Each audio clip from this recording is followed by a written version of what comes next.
very happy to introduce Vinnie Saini. She is a seasoned data professional, former Microsoft, currently Enterprise Data Architecture Director at Scotiabank. She has a special focus on NLP and a strong passion for driving AI-infused digital transformations. She is a CS graduate from University of Toronto and has honed special research on disrupted corporate strategies from Harvard Business School.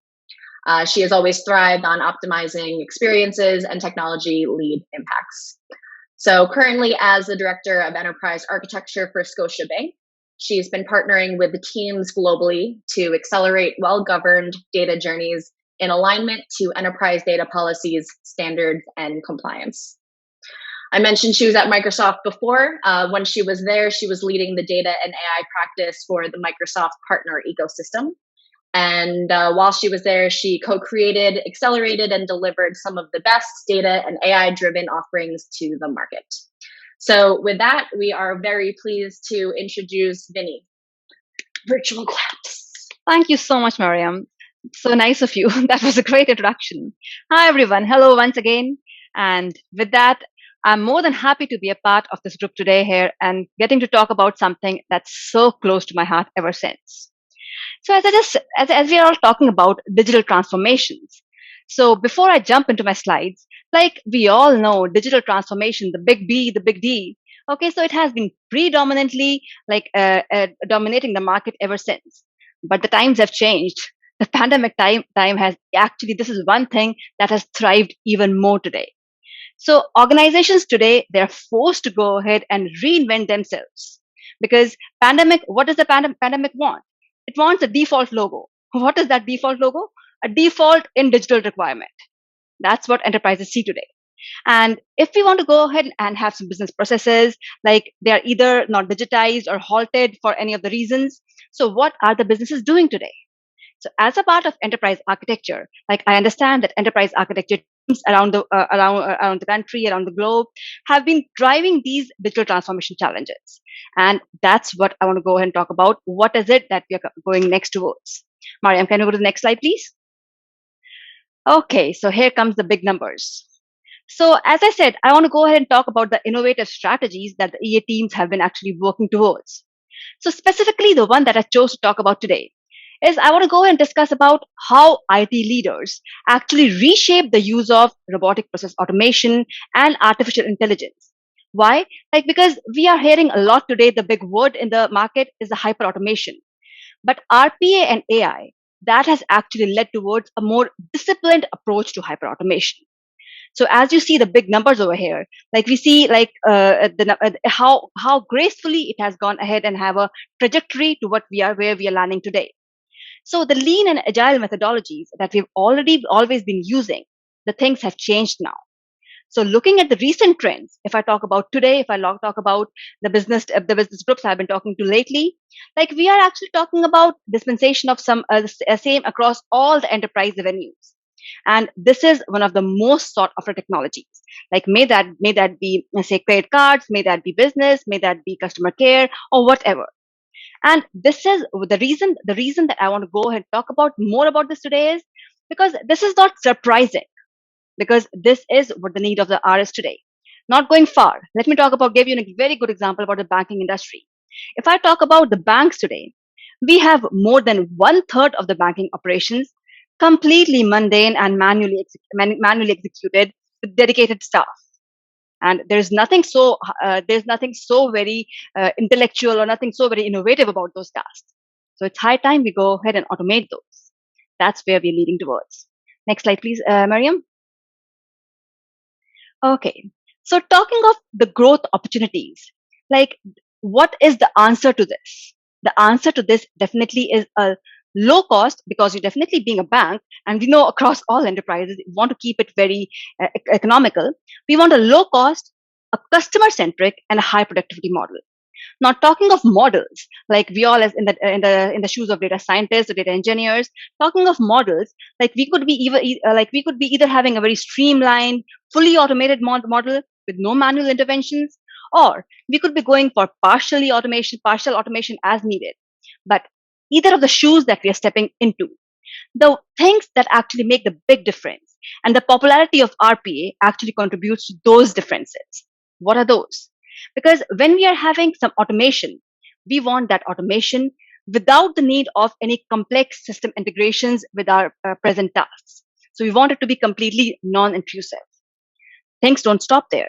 We also want to go ahead and operate continuously without a drop in any efficiency and actually going ahead and having a higher accuracy level. So we want kind of virtual 24 by 7 support. And last but not the least, looking at the increasing needs, we want a scalable model.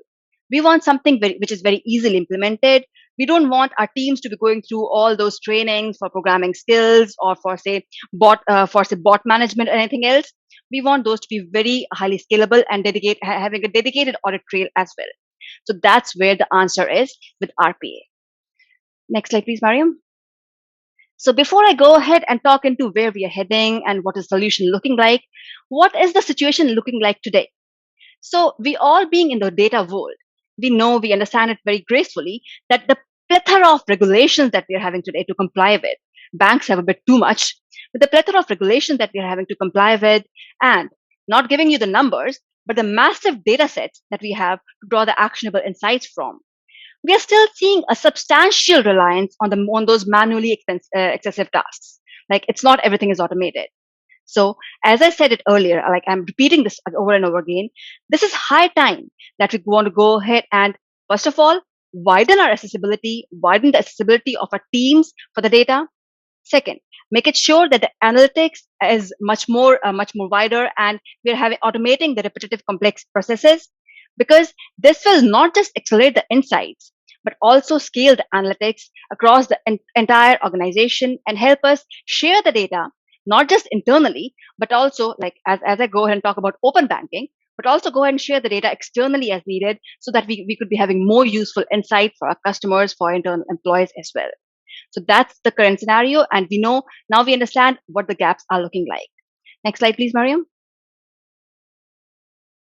So we know that the answer to this is not that easy. It's on a table, but it's not that easy.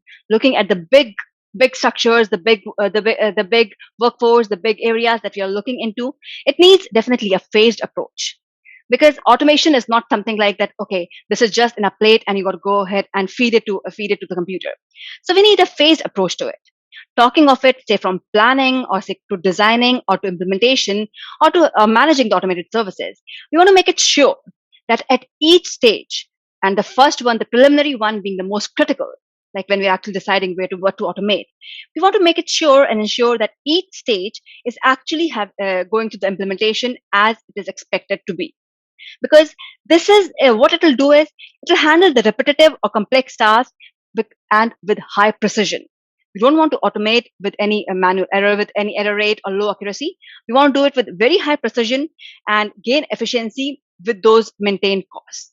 So we want to have a very phased approach, because that will help us identify the right processes, identify our priorities, what to do first, so that we can actually go ahead and automate with efficiency and with low cost.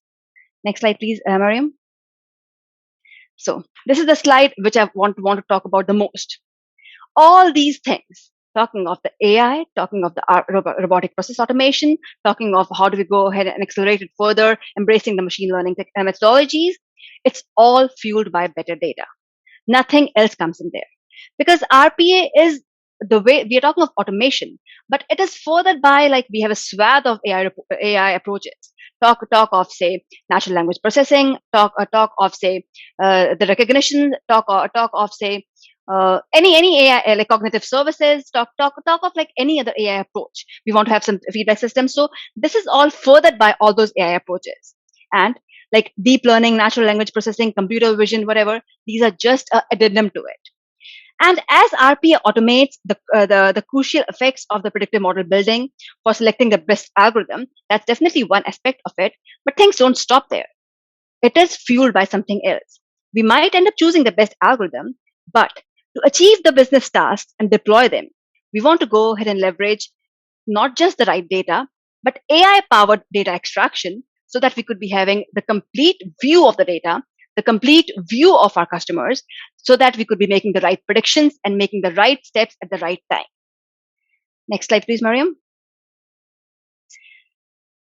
Okay, so we have the right data. We select the right model. We have the great insights. Everything looks like look like going in the right direction. But as I said initially, the first thing I said was we have a plethora of regulations around us. So with the massive amounts of data that we are having, we want to make it sure that we want to go ahead and answer our business opportunities in the right manner. So as we collect and use these massive quantities of data to develop our business opportunities, whatever they might be, aligning to our requirements, addressing the regulatory compliance requirements is the primary, the most critical reason for addressing the data governance aspects. And as we call about the privacy regulation, like we might say that privacy regulation is just a catalyst which makes us dive into the data governance needs. But this is the most important factor which will actually help us to achieve the compliance and virtually, not just virtually, in reality, actually, it comes down to just and most critically responsible handling of our data. That's what it comes from. Next slide, please, Mariam. So having talked about like, okay, where is RPA heading us towards? Why do we need it? What is the best way to go ahead and embrace it? So in these quick few minutes, like I don't want to talk about the models and everything, but I want to go ahead and definitely go ahead and give you a bigger picture of where are we going next with it. So this is actually from Gartner. This the trend that I have it on the slide here. I have copied that. I got that from Gartner. So Gartner today talks about like this renaissance that we're having in RPA or how it is blending on with AI. This is actually a next bigger trend of hyper automation. Because when I say the next bigger trend of hyper automation, what do I actually mean towards that? Like all of us might have heard about intelligent automation. So it's actually going towards the direction of automation with greater intelligence and cognitive understanding of our data so that we could be making the most actionable insights at the right time for the right thing to be taken care of. And with this, we'll have the increased accessibility and advances in the area of RPA and AI actually helping us create that wave of opportunities for business that we just talked about, a number of ways that you could do. And we'll actually be going ahead and leveraging greater intelligence and cognitive understanding to our workflows and processes while not just automating them, but automating them for good. So all this can be accomplished. The one liner that I want to leave here is all this can be only accomplished with a disciplined approach to achieving those business results. So when I say a disciplined approach, the phased approach that I just talked about for our RPA, we want to make sure again and again, prioritize what do we want to automate, which processes do we want to automate, we have the right data for that, we're having it completely aligned with all the governance needs, because at every step, we want to make it sure that it is moving ahead in the right direction. And if we do so, hyper automation initiatives which actually go ahead and take our organizations the next big leap. Next slide, please, Mariam. So with that quick introduction, I have three very useful hyperlinks for you here. Like you'll have to download a paper for one of these. So the first one is actually talking about something I wanted to go ahead and talk about, but that's a bigger topic to actually talk in these 5 minutes: RPA and chatbots. So this is a great intersection of AI. Trust me. Like I'm right now also going ahead and setting up the platform for Scotiabank for conversational AI. So this is something that I'm doing by hands right now. And with Microsoft, I've worked on with a lot of my customers and partners on this. This is the best intersection that RPA can actually go ahead and blend in with AI for. And so I have links for the governance model as well. So feel free to go ahead and dig into the details for that. And I want to end my talk with the most important thing here. Next slide, please, Mariam. And this is something I have been a part of for last so many years. So AI Business School, from Microsoft AI Business School, that's the next step. Definitely everybody wants to go ahead and have in their calendars. Because this is where you'll actually go ahead and discover the right ways to go ahead and actually leverage and foster the AI-driven culture in your organizations for your own sake, for your own, for the business leaders, and every way you could actually be going ahead and leveraging it to the best. Please go ahead, and you have the links here, as Adarsh just mentioned. Go ahead and sign up for that. We look forward to talking to you again. Thank you so much.